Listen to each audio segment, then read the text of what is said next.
Je sens comme un malaise qui s'est installé là. Comment prendre la parole après ça? D'ailleurs, faut-il la prendre? Parce que peut-être que ça se passe de commentaires. Le malaise qu'on peut sentir, qu'on peut entendre, on entend ce son. Certains d'entre vous l'auront reconnu, les plus experts en matière cinématographique, j'entends. C'est le malaise qui s'installe dès qu'on essaie de parler de jouissance. Parler de sexualité est difficile. Mais à la limite, quand on parle de sexualité, on peut toujours se référer à des chiffres, à des catégories, à des disciplines scientifiques, anthropologiques, sociologiques. Quand on parle de jouissance, non seulement il n'y a aucune science, mais il n'y a aucun critère objectif. Et c'est pour ça qu'on commence avec un son. J'aurais pu vous montrer une image, mais l'image aurait d'emblée dévié la discussion vers la sexualité. La jouissance, et je dis le terme à dessein, est un terme qu'on emploie très peu. D'ailleurs, essayons de le dire, quand on dit jouissance, c'est un peu comme une gourmandise interdite, comme une transgression qui rougirait d'elle-même. Jouissance. La voix, elle se ferme quand on dit jouissance, comme si on n'assumait pas, le ton lui-même n'assumait pas de prononcer ce mot. D'ailleurs, je dis le terme, mais la jouissance est l'inverse du terme. C'est pas une fin, c'est ce qui va nous conduire jusqu'au terme. La jouissance est l'art de mener le chemin jusqu'au terme. C'est l'art d'avoir du plaisir. Mais de quel plaisir s'agit-il? Étymologiquement, la jouissance a un sens juridique. On jouit d'une chose que l'on possède. C'est une dimension matérielle. Quand on est propriétaire d'un objet, prenons une voiture, vous êtes propriétaire d'une voiture, vous pouvez jouir de ce bien comme bon vous semble. Une fois que vous avez acheté la voiture, vous pouvez la conduire, vous pouvez la repeindre, vous pouvez en faire ce que vous voulez, vous pouvez la détruire. La jouissance est sans limite, avec le critère simplement de celui de la propriété. Alors vous voyez que ça pose déjà un problème, celui de la jouissance en termes de possession. C'est que progressivement, le sens même de jouissance s'est déplacé vers un sens sexuel. Or, dans sexualité, il n'y a pas de possession. Ou alors, en tout cas pas en termes de propriété. La possession peut être fantasmée. On ne possède pas l'objet, la personne, peu importe, l'idée avec laquelle on décide de jouir. On ne décide pas vraiment d'ailleurs, avec laquelle la jouissance advient. Et quand le terme s'est déplacé vers la dimension sexuelle, ça arrivait en même temps qu'un autre glissement de sens, qui était celui de la consommation. Aujourd'hui, il faut jouir, il y a un impératif à la jouissance. Ça vient, c'est pas si ancien. L'appel à jouir sans entrave, une revendication politique qui s'inscrivait dans un contexte particulier, faisait de la jouissance un impératif, une demande, un ordre presque. Jouissez, mais alors jouissez sans entrave, jouissez de tout, à tout prix et le plus possible. Alors la jouissance bien comprise, au contraire, déjà n'est pas un impératif. Quand on ordonne de jouir, rien n'éloigne davantage de la jouissance que l'ordre de jouir. Ce n'est pas une affaire de volonté. Il ne suffit pas de vouloir jouir pour jouir. Ce serait davantage une affaire de caractère, d'ailleurs. Mais l'autre problème est celui de l'idée même de consommation. Lorsqu'on consomme quelque chose pour en jouir, consommer implique une absorption totale de l'objet. Consommer un objet implique la fin de cet objet. Or, la jouissance, même quand elle est dévorante, même quand elle est extrêmement puissante, ne consomme pas l'objet à proprement parler, ou en tout cas, ne le réduit pas à néant. La jouissance serait l'art de prendre du plaisir à quelque chose en ménageant ce plaisir. C'est un jeu extrêmement subtil, infiniment délicat, entre le désir qui nous conduit vers la jouissance, vers un plaisir ultime, et la distance maintenue, entretenue, avec ce qui nous fait jouir. La jouissance serait cet art, presque un art de vivre, en tout cas, une manière qui s'apprend de composer avec le plaisir. Et ce plaisir, donc, n'est ni celui d'un impératif, ni celui d'une consommation. Il faut distinguer ici plaisir de désir. Prendre du plaisir à quelque chose est une chose. Désirer une chose est encore différent. Lorsqu'on désire, c'est l'inverse de la consommation. On ne désire que ce qu'on n'a pas. Le désir implique du manque. Si j'ai un objet devant moi, je peux certes avoir du désir pour lui, mais une fois que je l'ai consommé, une fois que j'en ai fait ce que je voulais, le désir meurt. C'est très intéressant, le désir lui-même a besoin de ce qu'il n'est pas pour exister. Le désir, c'est comme cette direction qu'on doit suivre pour atteindre ce que nous voulons, ce qui nous manque. Mais dès que le manque est comblé, le désir s'efface. Comment faire alors pour à la fois entretenir le désir, tout en jouissant, puisqu'il s'agit quand même de jouir. Et par jouissance ici, il faut bien entendre, si c'est un désir, c'est plus qu'un plaisir. C'est-à-dire que prendre du plaisir à quelque chose n'est pas une forme de jouissance. Le jouisseur, c'est celui qui prend du plaisir quand il a du plaisir. Le plaisir d'avoir du plaisir.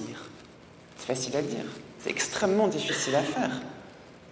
Parce que déjà, on ne le décide pas, il ne suffit pas de vouloir prendre du plaisir à quelque chose pour y parvenir. Qu'est-ce qui en nous prend du plaisir à quelque chose? Ce n'est pas la volonté, ce n'est pas l'intelligence, ce n'est pas simplement le corps.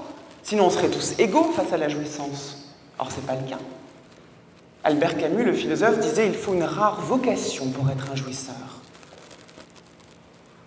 Ça veut dire deux choses, il faut une rare vocation pour être un jouisseur. Premièrement, que la jouissance est une affaire de caractère, qu'il y a des jouisseurs. Un caractère. Alors, ça ne veut pas dire qu'on est jouisseur, ça veut dire qu'on peut le devenir. Le caractère, c'est la rencontre entre de l'inné et de l'acquis. C'est ce dont nous sommes faits et ce que nous faisons de nous-mêmes par les rencontres que nous faisons. La bonne nouvelle, ça veut dire que la jouissance peut s'apprendre. Mais il y a aussi cette inégalité de fait.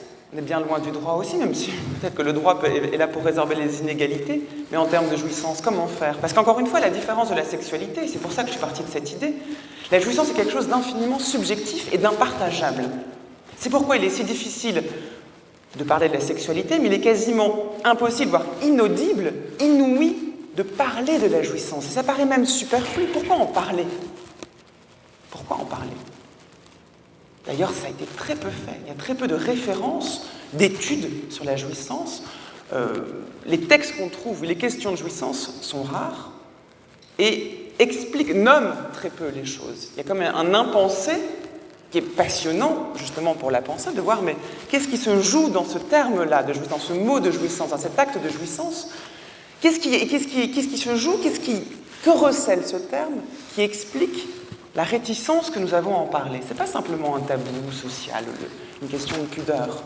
Parce que je vous parle de jouissance sexuelle, il y a bien d'autres formes de jouissance. D'ailleurs, l'exemple quand je vous dis que la jouissance, c'est du plaisir, prendre du plaisir à avoir du plaisir, être un jouisseur dans ce sens, ça s'applique dans bien des domaines de la vie. Prendre du plaisir à goûter un bon vin, à écouter une bonne musique, à regarder un tableau. Le plaisir, privilégier le plaisir, c'est une façon, une manière d'être.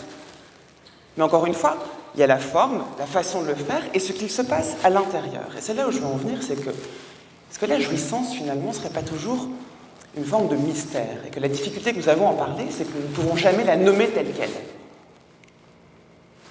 Le son qui a ouvert ce moment, ceux d'entre vous qui l'auraient reconnu, vous avez peut-être reconnu la voix de Meg Ryan dans Quand Harry rencontre Sally. Le personnage de Meg Ryan est face à Billy Crystal, donc Harry est face à Sally, et Harry se vante de conduire toutes les femmes qu'il rencontre, avec qui il se retrouve au lit, jusqu'à l'orgasme, jusqu'à la jouissance. Et celle-ci lui dit « Mais attends, comment tu peux être sûr de ça ?» Il dit « Mais attends, ça ne trompe pas, il y a des signes extérieurs à la jouissance qui ne trompent pas. » « Ah oui, dit-elle. » Et c'est là où elle se met à simuler un orgasme en plein milieu du restaurant, vous venez de l'entendre.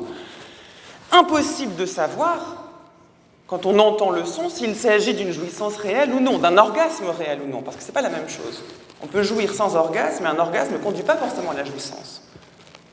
Je ne vais pas faire de sondage, rassurez-vous, mais je pense que l'expérience personnelle parle d'elle-même. Vous voyez à quel point c'est délicat, justement, à quel point c'est subtil, essayer de définir ce qu'on entend par jouissance. Si c'est l'art de conduire le plaisir jusqu'à son terme, jusqu'à une forme de fin, oui, mais cette fin, elle est toujours provisoire, elle renaît sans cesse. Le jouisseur est celui qui sait aussi faire renaître de ses cendres le désir, parce que la fin n'est jamais que provisoire. Or, ce qui m'intéresse dans cette question, en particulier, c'est que de ce mystère lié à la jouissance, à savoir que c'est... Enfin, je parle de mystère, c'est presque un drame. On ne sait jamais si l'autre jouit. Mais par jouir, j'entends jouir, prendre du plaisir à avoir du plaisir. On ne le sait pas.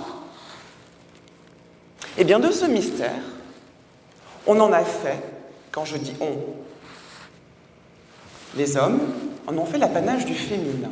L'autre, dans la jouissance, c'est toujours la femme. Le mystère de la jouissance est toujours le mystère de la femme. Pour des raisons anatomiques très claires. C'est que là, d'un point de vue purement sexuel, l'anatomie des hommes fait que bien, le plaisir est beaucoup plus apparent que chez la femme.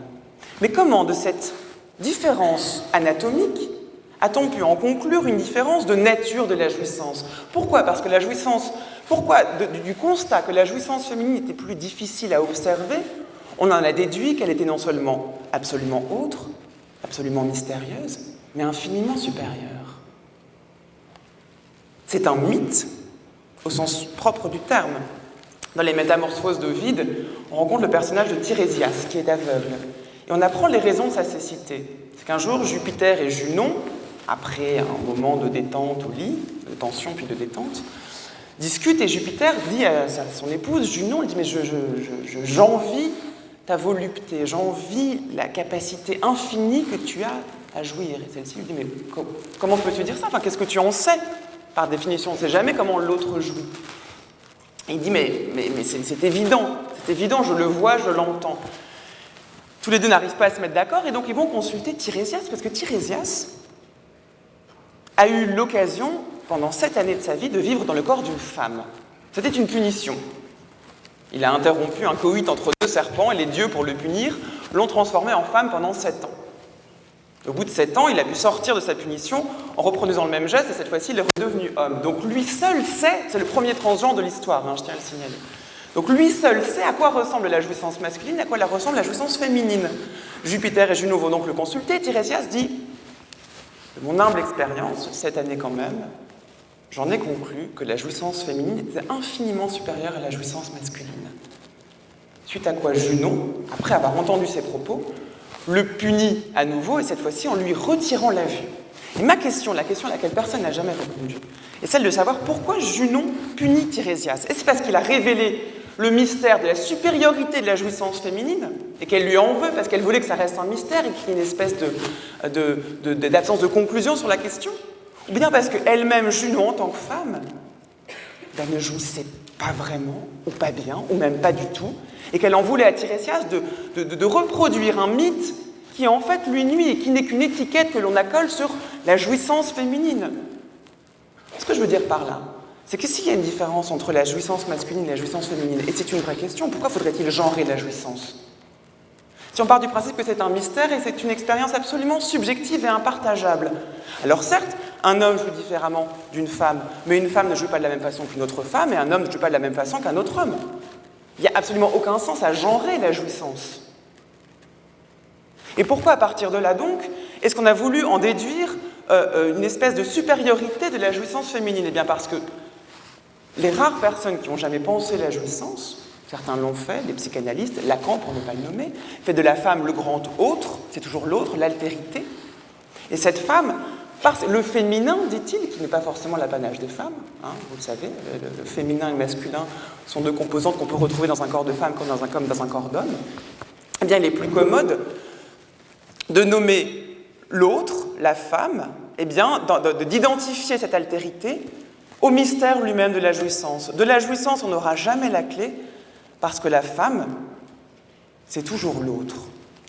Et ce on ne sait jamais à quoi renvoie la jouissance, n'est que l'aveu, non pas de l'impuissance de penser ce que la jouissance, on y arrive très bien finalement en l'inscrivant dans une histoire, et sans forcément rentrer dans des détails d'expérience personnelle, mais peut-être l'incapacité à penser une expérience sans forcément plaquer sur cette expérience des étiquettes du genre. Bergson dit « on ne voit pas les choses elles-mêmes, mais on voit les étiquettes qu'on a posées sur elles ». C'est une phrase très forte qui s'applique à tout ce à quoi vous pouvez penser. On ne voit pas les choses elles-mêmes, on ne voit pas les personnes dans leur singularité, on ne voit jamais les événements dans leur singularité. On plaque des catégories par facilité, pour mieux penser. Bien, dans le cas de la jouissance, le soi-disant mystère de la jouissance est forcément féminin, parce qu'il est plus commode pour le « on » qui pense, on ne sait pas de quoi est fait la jouissance, et ce « on » jusqu'à il y a très peu de temps, est exclusivement masculin, il est plus commode de dire que la femme, c'est l'autre. Or, la jouissance, c'est ce qui nous échappe, c'est l'autre que nous essayons de nous approprier alors qu'il nous échappe sans cesse, et donc cet autre sera forcément féminin, et de là la conclusion absurde de la supériorité de la jouissance féminine. Et pourtant, vous en avez la preuve ce soir et ici présent, la femme, c'est pas toujours l'autre. Merci beaucoup.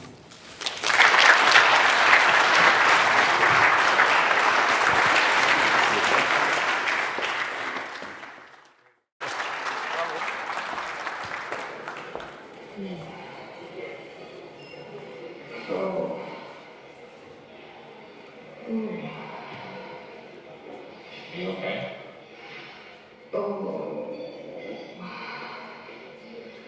Oh, God. Ooh, oh, God. Oh, oh, oh, oh, God. Oh, you're right there. Oh, oh, oh, oh, oh, God. Oh, yes, yes, yes, yes, yes, yes. Oh, oh, yes.